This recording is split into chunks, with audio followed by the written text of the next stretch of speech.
Welcome to the Sisters in Crime Writers Podcast. Everyone has a unique writing journey, so join us for conversations about those journeys from the writers themselves.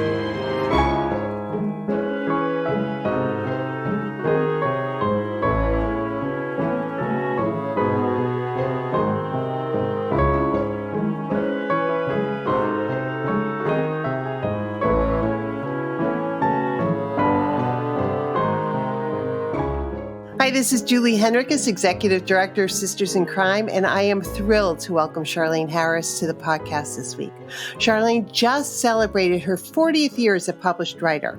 Her career has been full of ups and downs, but she's in a happy place. An avid reader, Charlaine lives in Texas and has a husband, 3 adult children, 2 grandchildren, and 2 rescue dogs.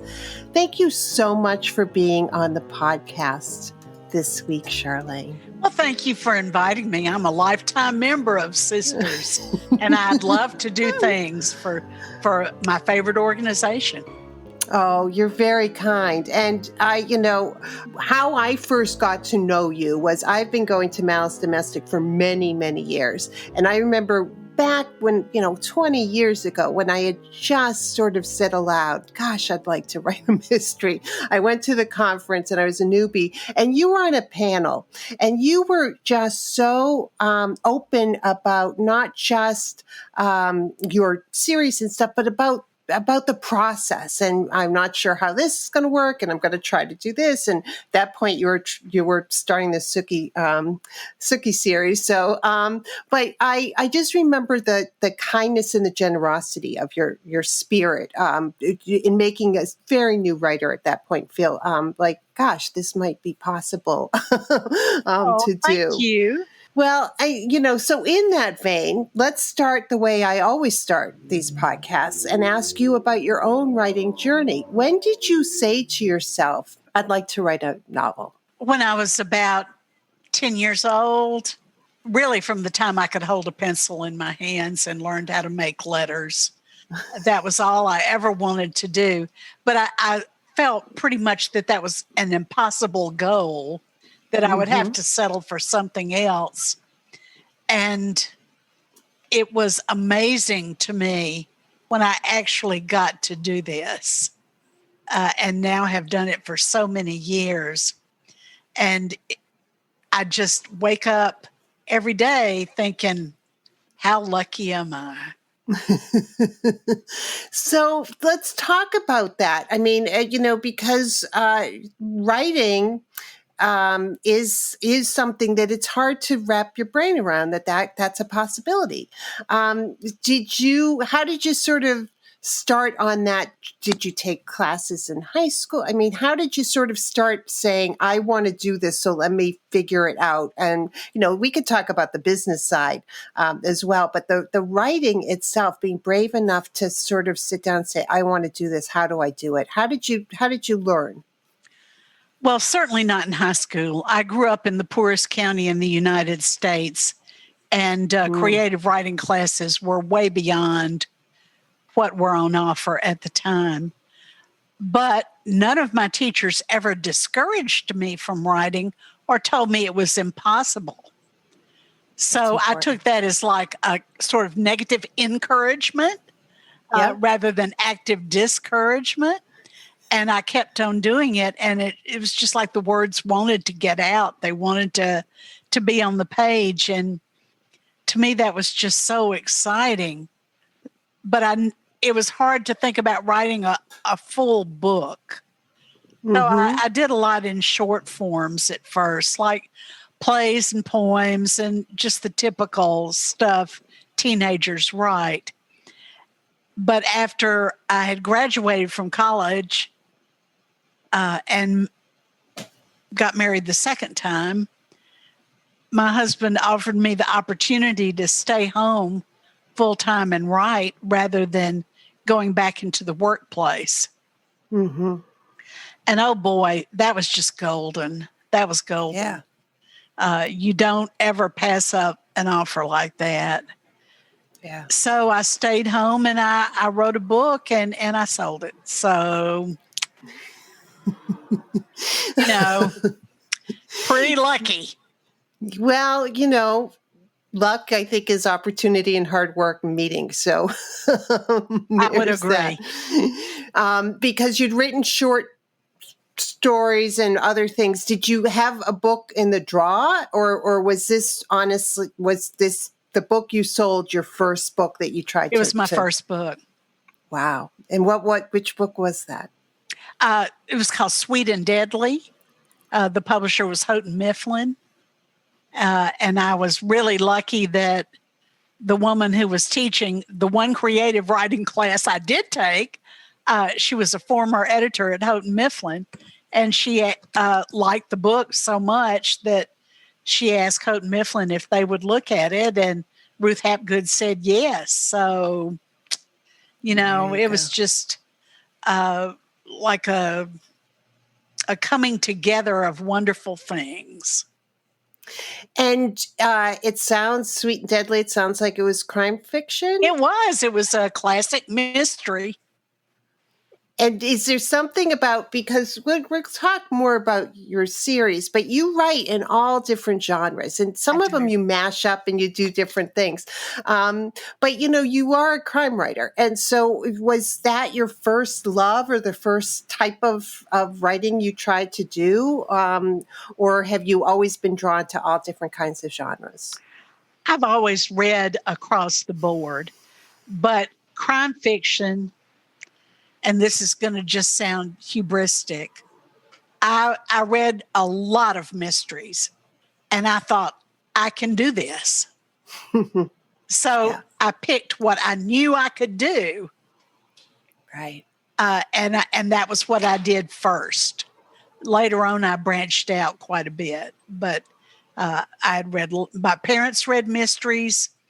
I thought, I can do this. And it all worked.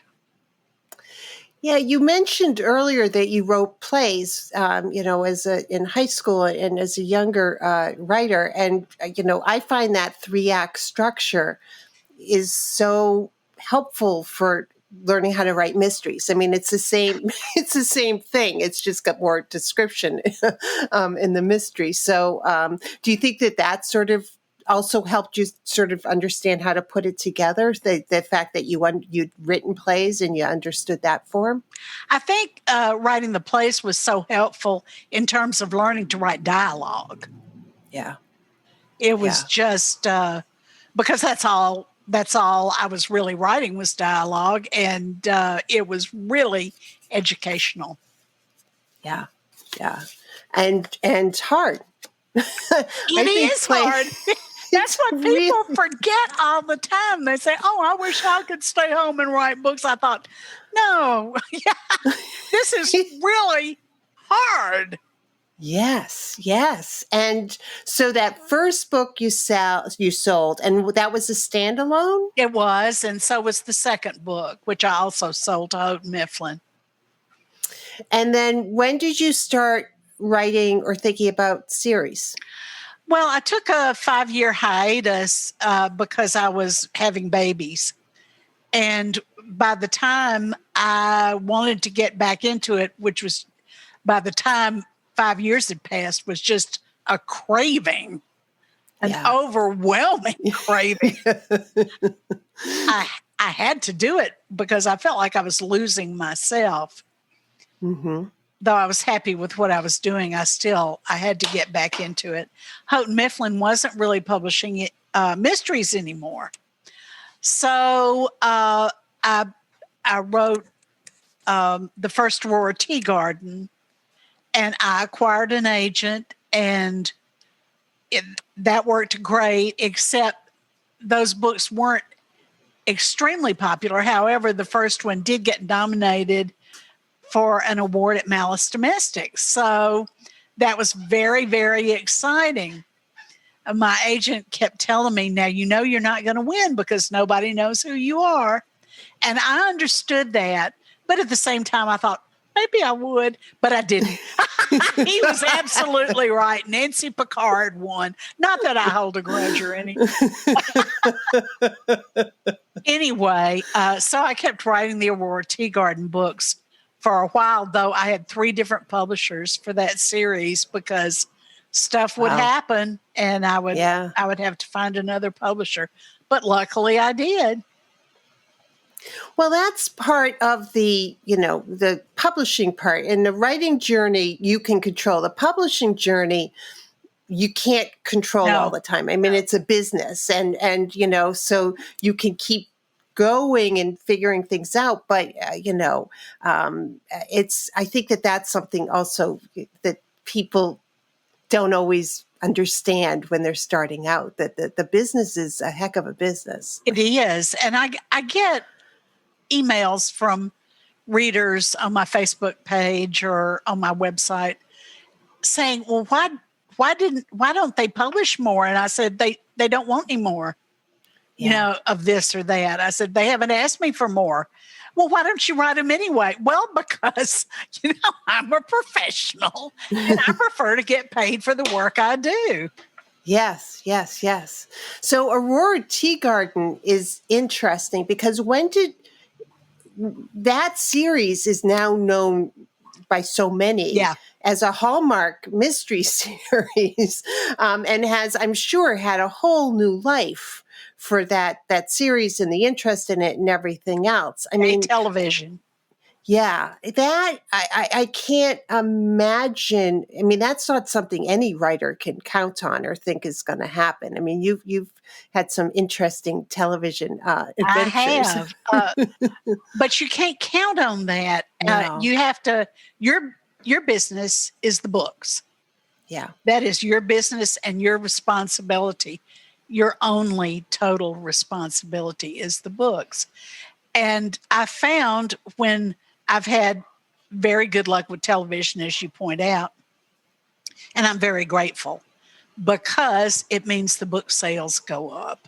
Yeah. Not because it adds to my overall glory or anything, but because of the effect it has on the books.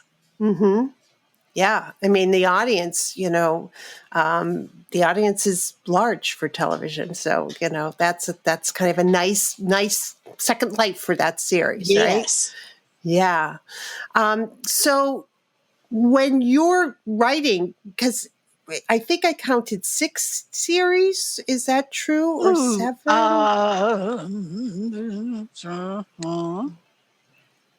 Probably. Say 6, and I'll correct in the show notes if I'm wrong.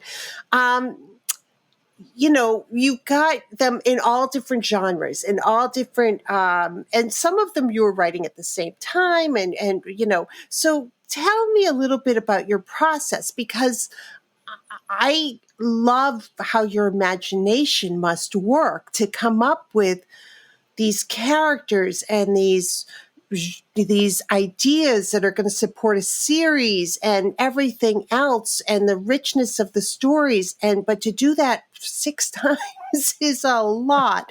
And but not only crime fiction. I mean, you're writing in alternative universes. You write in so many different things. So what is your process like? And also, how does your imagination work? Do you come up with an idea and say, this is a mystery? Or do you just come up with an idea and talk it over with your agent and figure out, how does all that work? Well, I start with a little bitty kernel of an idea about what I want to write about, what I want my protagonist to do, and that determines the world. So I start with the little kernel and then start building outwards. Until the world supports that character and will allow that character to do what I need her to do to make the point I'm trying to make. Wow. So you start with theme almost, and almost. Build the world around your character's, inner drive or what the goals you have for that character are. Yes. Yeah. But still, your imagination is pretty fertile to come up with all these different worlds. I mean, some people will do that and they still come up with the same English village over and over and over again. And that's fine. Yes. I couldn't write an English village mystery. It would be just so fake, like wearing a long blonde wig. But I can do what I like to do. And I hope I asked my agent to tell me if I quit being okay, like if my work started to go down, because I'm 70 now. And sooner or later, my last book I was writing as a 15-year-old girl, and I just thought, oh, this is hard.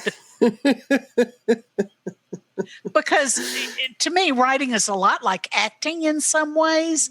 Not that I can act, but from what I've talked to actors, and it's like getting into the character, and being the character and speaking as the character and making everything throughout the book consistent with your vision of that character.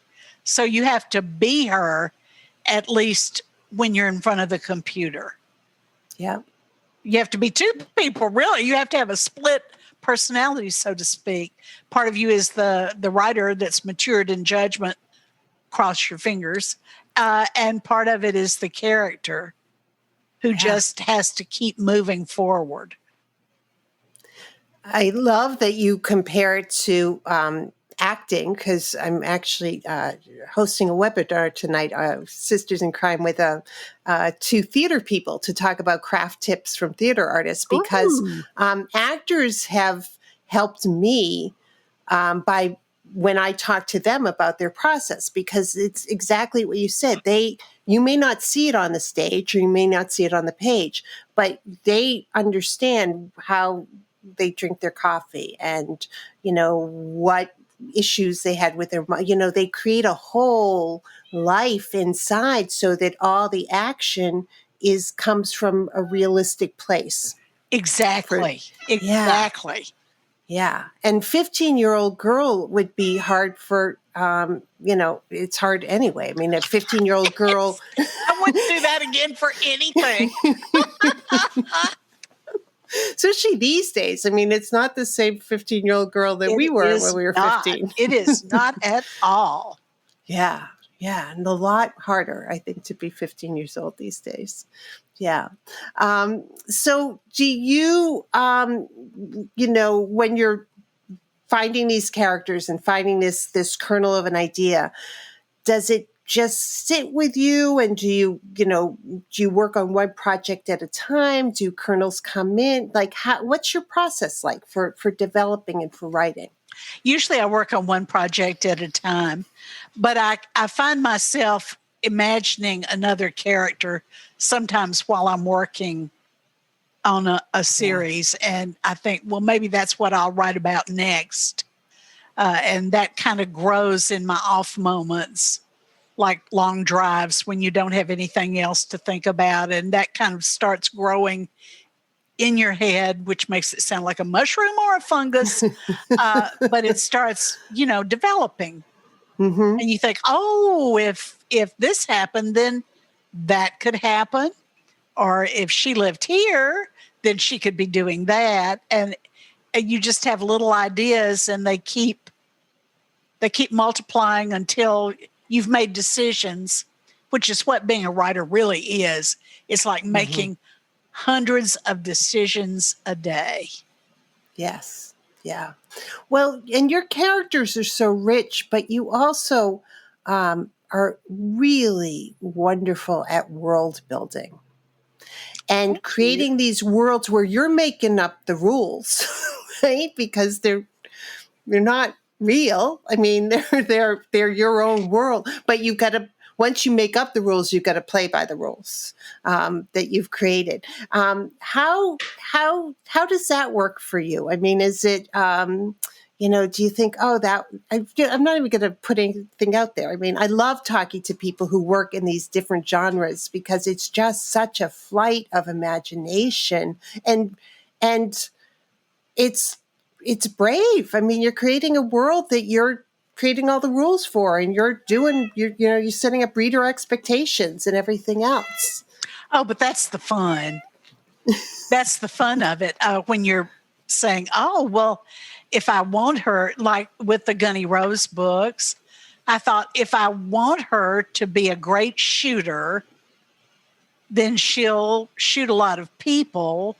And since I don't want her to spend all that time in jail, what must the world be like to permit her to do that? Right. So that was how I gradually came up with the split America and the fact that she lived in the poorest, most lawless part of it. And therefore, she makes her living as a shooter. I mean, yes, it's almost a parable for things too, right? I mean, it's just about. Yeah, no. So as you've been working working on all these different series and doing things, this is going to be a pedantic question, but I'm going to ask it. Are you a plotter or a pantser, or how do you write a book? Oh my gosh. I really almost hate to tell you this because I'm such a bad example. I never know what's going to happen any day. I mean, I turn on the computer and I go, what's going to happen now? And that's the way I write. I tried outlining, but it just didn't work for me. Yeah. Well, I mean, that's great. If whatever works, keep doing it. But so that also explains one book or one project at a time, because you got to sort of let everybody who's in that book be present to inspire you at that moment. Yeah. And how long does it take you to write a draft? As long as my contract says I have. That's how long it takes me. I love that honest answer. What do you wish you'd known sooner as a writer? And also, we could talk about being a published author, but what do you wish you'd known sooner in your writing journey?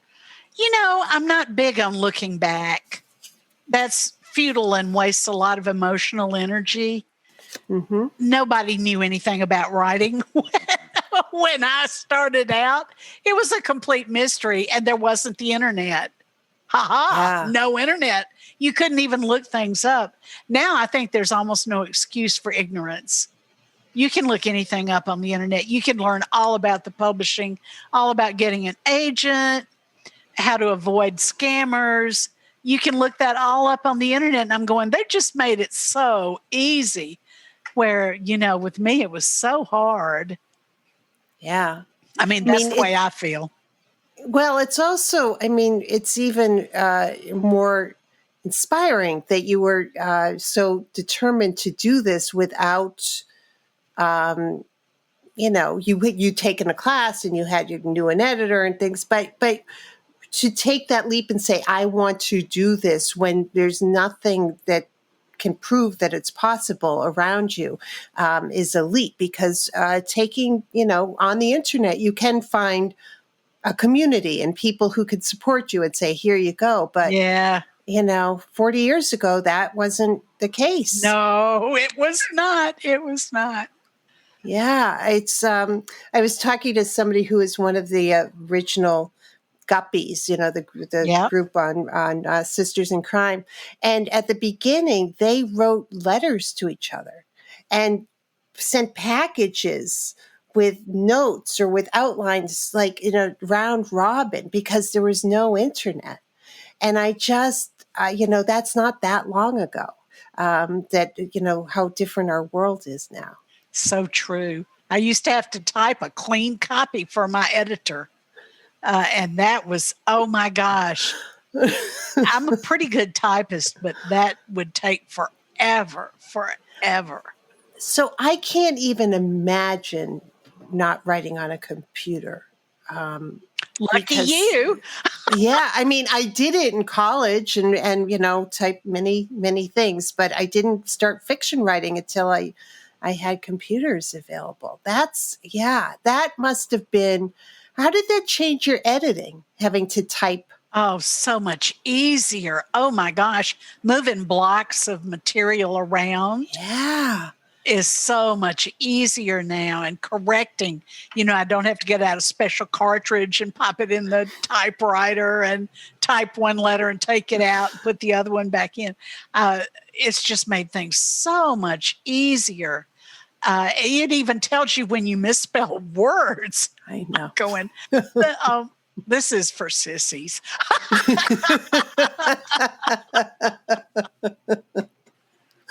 Oh, and I remember running out of the correction cartridge. Like I'd be in the middle of typing a paper and I'd go to put it in and it would be gone. My yeah.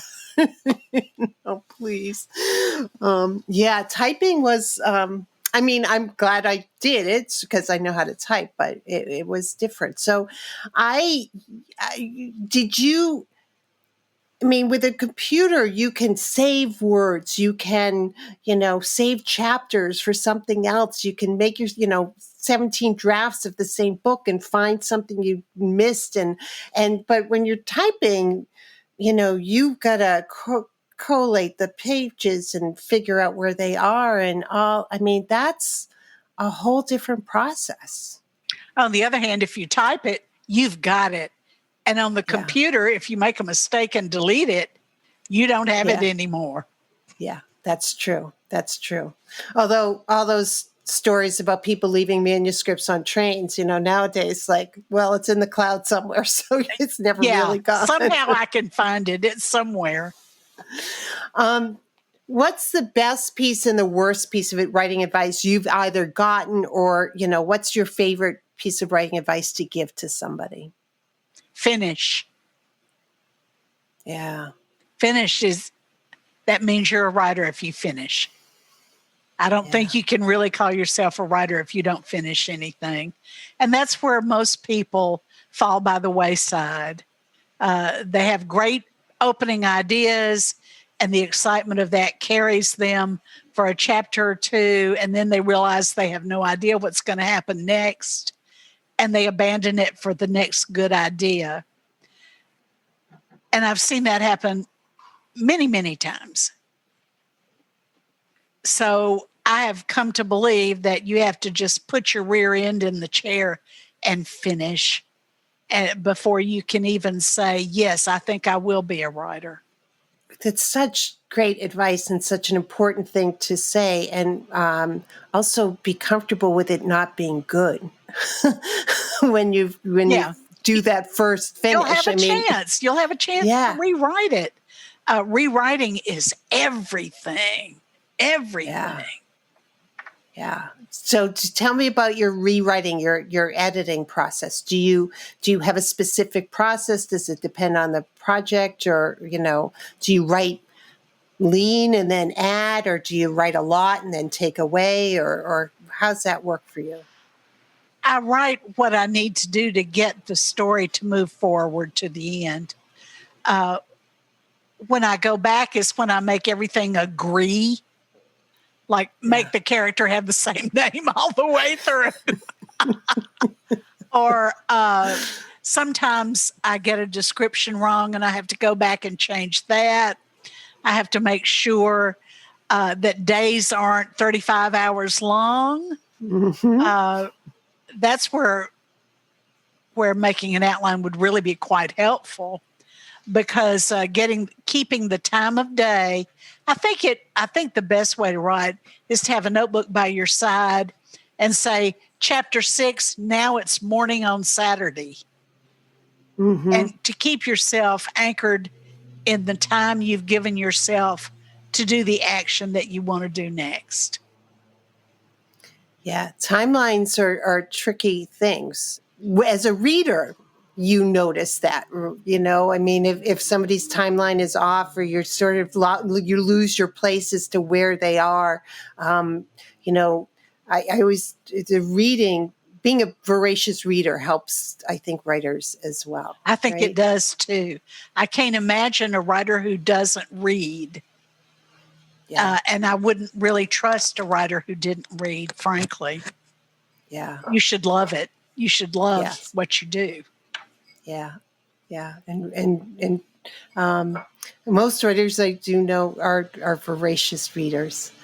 So you had your first two books published, took a break, family break that a lot of people take, and then were thirsting. I mean, obviously you were called to be a writer, to go back and started to write, and haven't stopped since. It sounds like you've been, on that journey since. Yes. What's your advice for staying on the journey, which people can look at your career and say, oh, well, look how it worked out, but you didn't know how it was going to work out when you started. Of course not. What else would I do, though, Julie? This is what I do. Yeah. What am I going to do? Take up needlework? I mean, I'm just really hopeless at anything else. There's nothing wrong with needlework, but that's not for me, and neither is being a babysitter or, I like to cook, but you can only do that so often. Yeah. I'm not a writer. I don't know what I would do. I have to do something productive, and I enjoy making money. So a good duo. What are you, let's talk about community for a second. The crime writing community and all writing communities, but I mostly know about the crime writing community, is a great community. It's full of some really good people who support, and sometimes we don't realize how important community is on our journey. We as I said, I started going to conferences when I was barely whispering aloud, that's what I want to do. But you meet people there, and that builds things. What has community meant to you in your writing career? Everything. I have some very, very close friends in the writing community. They're my first readers. They're my peers whose opinion I rely on. Used to be, in the bad old days, the hard-boiled guys, who were mostly guys, felt very derogatory about cozy mysteries, and they would let you know it in no uncertain terms and be quite patronizing, some of them. I'm glad to think that Sisters has been instrumental in somewhat changing that landscape. Though there are still people who will say, if you're a woman, you can't write as well as a man. Yeah. So I think the best way to counter that is by writing really well and having your books published. I mean, that's all I know to do. You can't change someone's mind. When someone looks at you and says, I just don't read women writers, you can make two responses. One of them is not printable, and the other one is, well, bless your heart, because there's nothing to do about those people. Obviously, excellence exists no matter your gender, your age, your education, your ethnic background. And I think a good community is one that finds that and encourages it. I've found so many wonderful, wonderful friends in the Sisters community and in Mystery Writers of America, too, that are encouraging, intelligent, and not patronizing. So it's really important. It's really important. Yeah. So Sisters was founded 35 years ago as an advocacy organization. And as you point out, it's better, but it's not done. I mean, there's still so much work to do, not just for women or people of color, transgender writers. I mean, LGBTQIA. I mean, there's so many other people who need support and who need to have opportunities that other people take for granted. Yes. Yeah. It's still work to be done, but it's a great place to do it for sure. We're fighting the good fight. We are fighting the good fight, and we're having a good time doing it. Which Yes. also, I think, probably doesn't make everyone happy all the time. That's just too bad. Yeah, I think laughing and still enjoying things can sort of disrupt some stuff as well.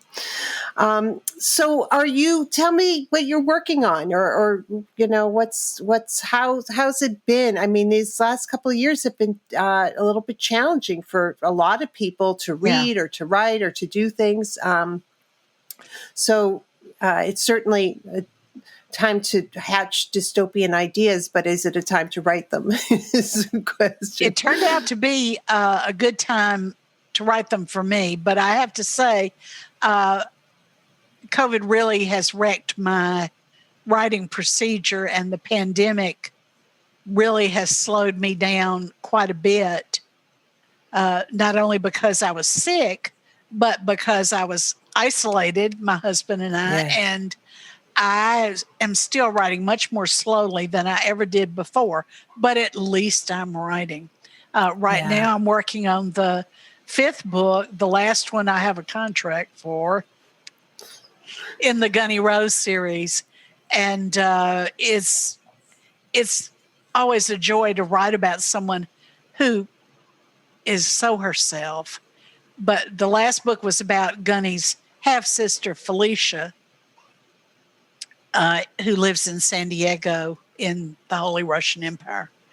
And this book has both of them in it. So I'm going to maybe not alternate chapters, but some of the chapters will be from Felicia's point of view, and some will be from Lisbeth's point of view. So it's going to be another challenge, but I really believe in doing what I'm scared of. Yeah. Well, that's inspiring. I mean, that at this point you're scared, you're setting another challenge for yourself instead of just calling it in and saying, well, this is going to be fine. I don't believe in doing that. Yeah.